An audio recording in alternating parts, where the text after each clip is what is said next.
দক্ষিণ এশিয়ায় ক্রমাগত প্রভাব হারাচ্ছে ভারত, বিপরীতে বাড়ছে চীনের প্রভাব। গত 18 মাসের মধ্যে বাংলাদেশ, মালদ্বীপ, শ্রীলঙ্কা ও নেপালে ভারতপন্থী সরকারগুলোর পতন হয়েছে। কিন্তু প্রশ্ন হলো, ভারতের সবার আগে প্রতিবেশী নীতি গ্রহণের পরও কেন দেশগুলো ক্রমশ চীনের দিকে ঝুঁকছে? বিস্তারিত জানাচ্ছেন আরিফ হাসান। দক্ষিণ এশিয়ার অন্যতম প্রভাবশালী দেশ ভারত প্রতিবেশী দেশগুলোর সঙ্গে অর্থনৈতিক ও বাণিজ্যিক সম্পর্কের পাশাপাশি রাজনৈতিক হস্তক্ষেপের অভিযোগও রয়েছে ভারতের বিরুদ্ধে। দীর্ঘ সময় ধরে এই অঞ্চলের বেশ কয়েকটি দেশে ভারতপন্থী সরকাররা ক্ষমতায় ছিল, তবে গত 18 মাসে মালদ্বীপ, নেপাল, বাংলাদেশ ও শ্রীলঙ্কায় সেই সরকারগুলোর পতন ঘটেছে। নতুন সরকারগুলো দায়িত্ব গ্রহণের পরপরই ভারত ছেড়ে চীনের দিকে ঝুঁকতে শুরু করেছে। ব্রিটিশ সংবাদপত্র দ্য ইকোনমিস্ট এক প্রতিবেদনে এই অঞ্চলে ভারতের আধিপত্য কমে যাওয়ার কারণ অনুসন্ধান করেছে।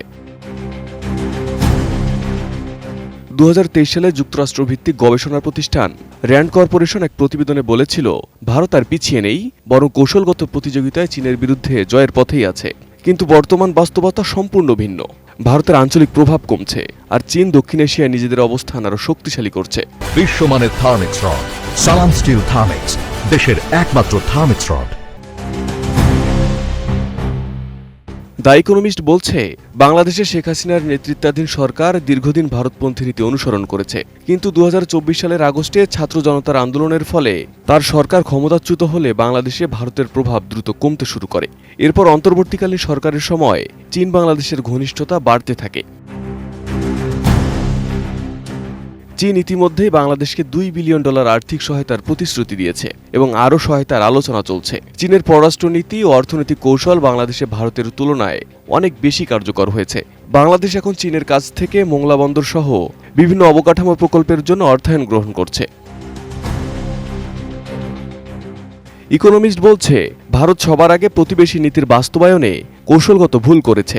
প্রধানমন্ত্রী নরেন্দ্র মোদী কৌশলগতভাবে অর্থনৈতিক শক্তির উপর নির্ভর করেছেন, কিন্তু অনেক ক্ষেত্রে তার বাস্তবায়ন কার্যকর হয়নি। উদাহরণ হিসেবে 2022 সালে দেউলিয়া হওয়া শ্রীলঙ্কাকে ভারত $4 বিলিয়ন সহায়তা দিলেও চীনের কৌশলগত বিনিয়োগের সামনে এটি টেকসই হয়নি। ইকোনমিস্টের মতে, ভারতের কঠোর পররাষ্ট্রনীতির কারণে আঞ্চলিক কূটনীতি অনেক সময় বুমেরাং হয়ে যাচ্ছে। দক্ষিণ এশিয়ার বিভিন্ন দেশে ভারতের স্বার্থ রক্ষার প্রচেষ্টা কখনো কখনো উল্টো প্রভাব ফেলছে। ভারতের সাবেক পররাষ্ট্র সচিব শিবশঙ্কর মেনন বলেছেন, বিশ্ব দ্রুত বদলেছে, কিন্তু ভারত এখনও সেই একই পদ্ধতিতে কাজ করছে যা আগে সফল হয়েছিল এবং এখনও একই ফলাফলের প্রত্যাশা করছে। এদিকে চীন দক্ষিণ এশিয়ায় তার প্রভাব বিস্তারে অত্যন্ত সচেতন এবং কৌশলগতভাবে এগোচ্ছে। দেশটি অবকাঠামোগত বিনিয়োগ, অর্থনৈতিক সহায়তা এবং রাজনৈতিক সমর্থনের মাধ্যমে এই অঞ্চলে নিজের উপস্থিতি শক্তিশালী করছে। বাংলাদেশেও চীনের বিনিয়োগ ক্রমাগত বাড়ছে এবং দেশটি বাংলাদেশের সরকার এবং ব্যবসায়ী মহলের সঙ্গে ঘনিষ্ঠ সম্পর্ক গড়ে তুলছে।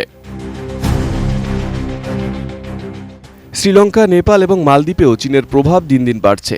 চীন এই দেশগুলোতে কৌশলগত বিনিয়োগ করছে এবং অর্থনৈতিক সংকট মোকাবিলায় সহায়তা দিচ্ছে।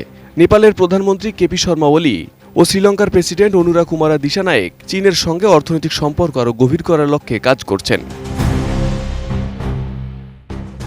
বিশেষজ্ঞরা বলছেন, যদি ভারত তার কৌশল পরিবর্তন না করে, তবে দক্ষিণ এশিয়ায় চীনের আধিপত্য আরও সুসংহত হবে এবং ভারতের আঞ্চলিক কৌশল আরও দুর্বল হয়ে পড়বে। Arif Hasan, ATN news.